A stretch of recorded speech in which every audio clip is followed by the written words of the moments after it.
پتہ ہوتا ہے محلے میں غریب کون ہے؟ اپنے والد اور والدہ کے نام پر غریب کو دے دیں، کسی مقروض کی مدد کریں، اس بیچارے کی جان چھوٹ جائے۔ آپ کوئی گلی ٹھیک کرا دیں جہاں سے لوگوں کا گزرنا آسان ہو، آپ کچھ ایسا نظام کر دیں جس سے لوگوں کے لیے آسانیاں پیدا ہو جائیں، لیکن آپ محض وہی کام کریں گے جس سے دکھاوا ہوگا، تو کیا امید کرتے ہیں اس پر اجر کی؟ تو اصال ثواب دیکھیں قوم کو ضرورت کیا ہے، وہ والا اصال ثواب کریں۔ حضرت سعد رضی اللہ تعالیٰ عنہ نے جب آن کر کے عرض کیا تھا کہ یا رسول اللہ صلی اللہ تعالیٰ علیہ وسلم، میری والدہ کا انتقال ہو گیا ہے تو میں ان کے لیے کیا کروں؟ تو محبوب نے فرمایا کہ فلاں جگہ پانی کی قلت ہے، تو وہاں کنواں کھدوا دے۔ معنی کیا ہے کہ اس پانی پینے سے اللہ تبارک و تعالیٰ تیری ماں کو اس کا اجر عطا فرمائے گا۔ صدقہ تو جس چیز کی ضرورت ہے آپ وہ چیز کر کے دیں، اور ختم چپ کر کے بھی ہو جاتا ہے، گھر کے اندر بھی ہو جاتا ہے، اکیلے بھی ہو جاتا ہے، اس کے لیے لاکھوں کروڑوں لگانے کی کوئی ضرورت بھی نہیں ہے۔ چوتھی بات، تیسری بات، کوشش فرمائیں کہ جو نیکیاں جانے والا کرتا تھا وہ نیکیاں جاری رہیں، اس کے بچے، اس کی اولاد، اس کے سارے رشتہ دار ان نیکیوں، اگر وہ کوئی بھلائی کرتا تھا تو وہ بھلائی ہوتی رہے، وہ جاری رہے، وہ سلسلہ آگے بڑھایا جائے۔ ہم یہ کرتے ہیں کہ ہم خیر کے کاموں کو جاری نہیں رکھتے، بلکہ والد کے جانے کے بعد تو بچے بڑے سیانے ہوتے ہیں، وہ کہتے ہیں ابا جی کو تو بس وہ فلانا غریب بھی لوٹ کے لے جاتا تھا، فلانا بھی اپنی مجبوری سنا کے، تو ہم تو سیانے ہیں۔ اور خدا کے بندے، حضور علیہ السلام نے فرمایا تمہیں جو روزی دی جاتی ہے وہ تمہارے کمزوروں کی وجہ سے دی جاتی ہے، وہ جو ضعیف کمزور لوگ تمہارے دسترخوان سے کھا جاتے ہیں ان کے سبب سے اللہ تعالیٰ تمہیں عطا کرتا ہے۔ تو اس لیے یہ تو کوئی طریقہ نہیں ہے کہ آپ کے بزرگ خیر کا کام کرتے تھے آپ نے چھوڑ دیا، تو آپ ایک کام یہ کریں کہ ان کی نیکیاں جاری رکھیں۔ اور چوتھی بات یہ کہ ان کے لیے دعا کریں۔ دعا ہمیں حضرت ابراہیم نے سکھائی ہے، سورہ ابراہیم میں موجود ہے، ربنا اغفر لی ولوالدی، یا اللہ مجھے بھی بخش دے اور میرے ماں باپ کو بھی، وللمؤمنین یوم یقوم الحساب، اور جس دن تو حساب لے اس دن سارے مومنوں کی بخشش فرما دے۔ ایک شخص نے نا حضور علیہ السلام کے سامنے دعا مانگی، اللہ مجھ پہ رحم فرما اور اپنے نبی پہ رحم فرما۔ حضور فرمانے لگے تو نے اللہ کی رحمت کو محدود کیوں کر دیا ہے؟ تو کیا سارے مومنوں پہ رحم فرما، سب پہ رحم فرما۔ بھائی سب کے لیے دعا مانگی۔ یہ 2-4 بچوں کا موبائل کا مسئلہ رہ گیا، باقیوں کا بیٹا بیٹھ جاؤ، پیارے بیٹے بیٹھ جاؤ، پتر بیٹھ جاؤ، آپ بھی بیٹھ جاؤ بیٹے، آپ بیٹھ کے بنائیں، اس میں کیا رہ جائے، کھڑے ہوتے ہیں بیٹا تو پچھلوں کو دقت ہوتی ہے۔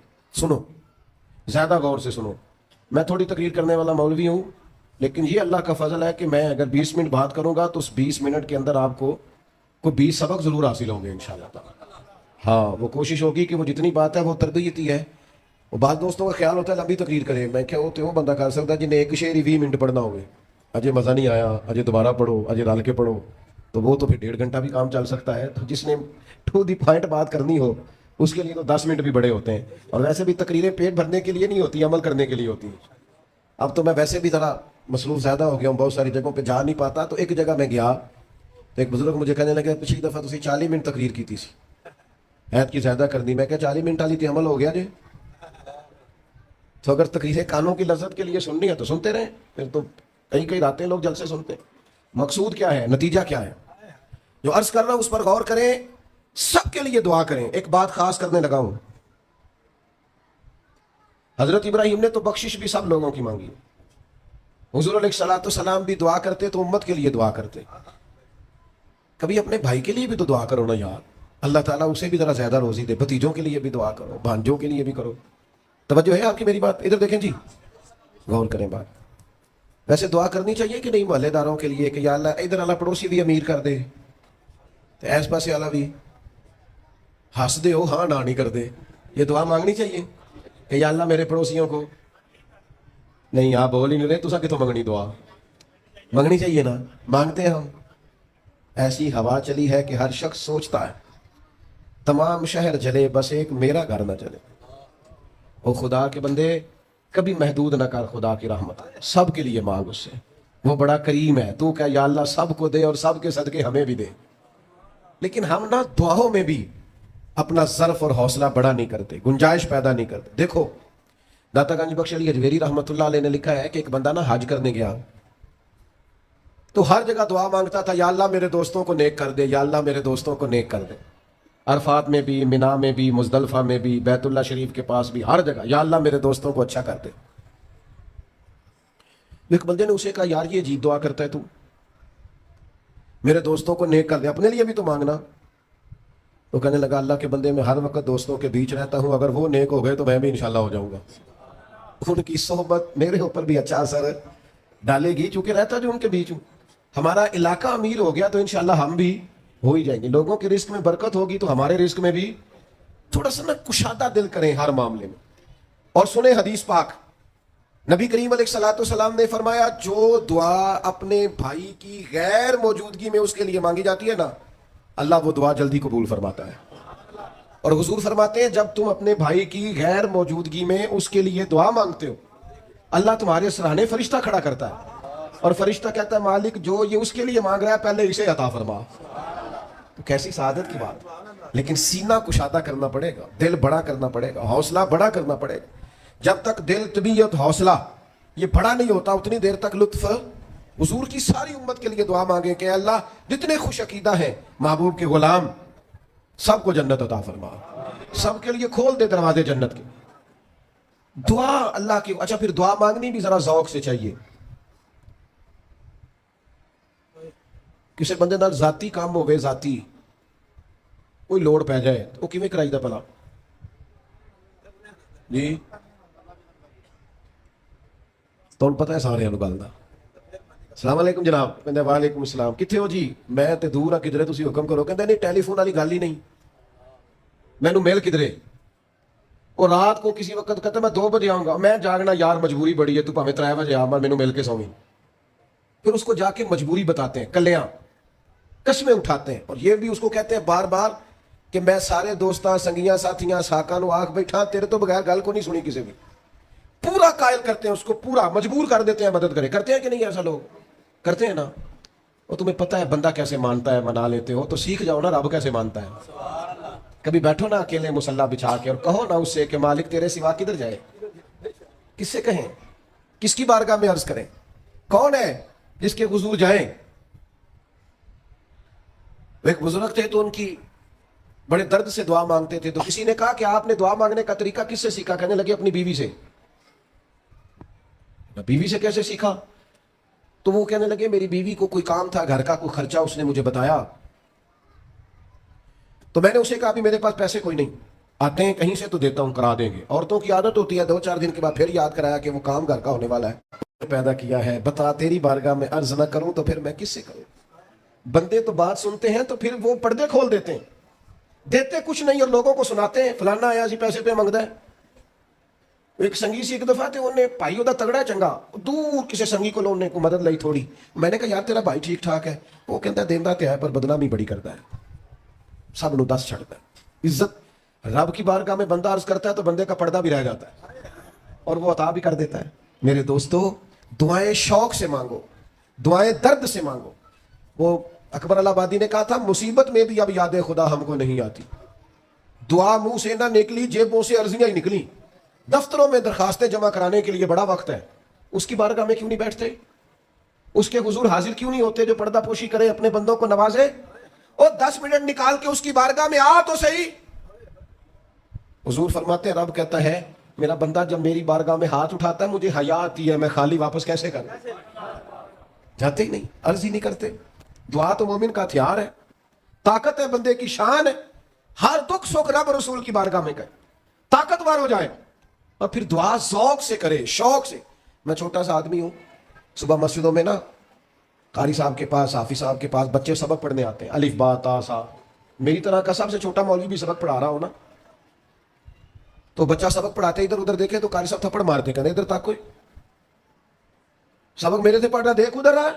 اور بات بھی ٹھیک ہے کہ وہ بچہ کیسے پڑھے گا جس کا دھیان ہی نہیں، لفظوں کی پہچان ہی نہیں ہوگی۔ ڈانٹتے ہیں استاد ادھر توجہ کر۔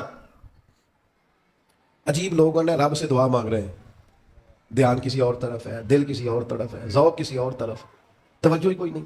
مانگ اللہ سے رہے، بارگاہ کتنی بڑی ہے، اور رٹی رٹائی دعائیں چل رہی ہیں، دعاؤں میں باتیں ہو رہی ہیں، ان تے بندے دعا دے ٹائم بھی موبائل نہیں بند کرتے، وہ بھی ویڈیو چاہیے انہوں نے، اللہ سے مانگ رہے ہیں۔ اس وقت بھی توجہ، حضرت موسیٰ علیہ السلام نے عرض کی رب کی بارگاہ میں کہ میری قوم عرض کرتی ہے مالک تو ہماری دعائیں قبول نہیں فرماتا. اللہ کریم نے فرمایا کلیم ان کے لفظ میرے ساتھ ہوتے ہیں، دل نہیں میرے ساتھ ہوتے. جملے رٹے رٹائے بولنا اور دل پتہ نہیں کہاں گردش کر رہا ہے. بات جو دل سے نکلتی ہے اثر رکھتی پر نہیں، طاقت پرواز مگر رکھتی. اب جو ہم جانے والوں کے لیے دعائیں کریں گے گزر جائے، اس میں تو ہمیں چاہیے آپ پیر صاحب سے دعا ضرور کرائیں، علامہ صاحب سے ضرور دعا کرائیں، لیکن جس ذوق سے پتر نے دعا مانگنی ہے نا والد کے لیے، وہ دوسرا کوئی نہیں مانگ سکتا. جو بیٹی نے دعا مانگنی ہے نا درد سے، وہ دوسرا کوئی. آپ خود دعا مانگیں، خود ختم شریف پڑھیں، خود تلاوت کریں. اسی بڑے منفرد لوگ ہیں. ہمارا یہ طریقہ ہے کہ ہم نے رویہ اس طرح کا بنایا ہوا ہے کہ قرآن شریف بھی کوئی اور ہی پڑھے گا ہمارے ابا جی کے لیے. او بھائی آپ بھی تو کوئی دوست پارے پڑھے نا اپنے والد کے لیے. وہ میں اتنے قرآن پاک پڑھائے نے، تو آپ کتنے پڑھے نے بھائی؟ ایک بھی نہیں. وہ سارے مدرسے کے بچے. اور پھر آپ نے ناراض نہیں ہونا میری بات سے. قرآن پاک کے بارے میں نبی پاک علیہ السلام نے فرمایا جب تک دل جمے پڑھو، اور جب دل نہ جمے طبیعت تھکے تو چھوڑ دو. تے جڑا اسی بالاں نوں بلانے ہیں مدرسے تو کہنے ہیں پورا قرآن پڑھ کے ہی اٹھنا ہے. وہ کی مطلب ہے؟ ان کا دل کرے تو آدھا سپارہ پڑھیں، دل کرے تو ایک رکوع پڑھیں. آپ نے تو پابند کر دیا ہے. کس بنیاد پہ پابند کیا آپ نے؟ آپ خود پڑھیں. اور پھر علماء نے لکھا ہے بچہ نیت کر لے والد کے لیے پڑھ رہا ہوں، کہنے کی بھی ضرورت نہیں، اللہ ثواب عطا کر دے گا. خود ایک سپارہ نہیں. اور بیٹا بیٹی بھائی سنیں میری بات، اللہ آپ کو سلامت رکھے، میری بات سنیں. اب ہم نے کرنا کیا ہے؟ اب کرنا یہ ہے کہ ہم نے خوب دعا کرنی ہے. آج بھی جن کے ختم کے لیے ہم آئے ہیں نا، ہمارا دل پورا لگ جائے. اس طرح بندہ رب کو مناتا ہے نا، یہ ضروری نہیں کہ یہاں سے سپیکر سے یہ دعا ہوگی وہی دعا ہے. آپ اپنے دل میں 2 جملے کہہ دیں اس کے لیے کہ یا اللہ تو مہربان ہے. دیکھو لمبا نہیں یاد رکھتے لوگ، جو قبروں میں پڑے پڑے رہ گئے. آہستہ آہستہ بندے بھولنے لگتے ہیں. جب کسی کا انتقال ہوتا ہے لوگ روز قبرستان جاتے ہیں، پھر تھوڑے دنوں کے بعد یہ روٹین کی. فرمایا قبر والا ماں، میرا باپ، میری اولاد میرے میرے میرے میرے لیے دعا کرے، میرے اپنے میرے لیے دعا کریں.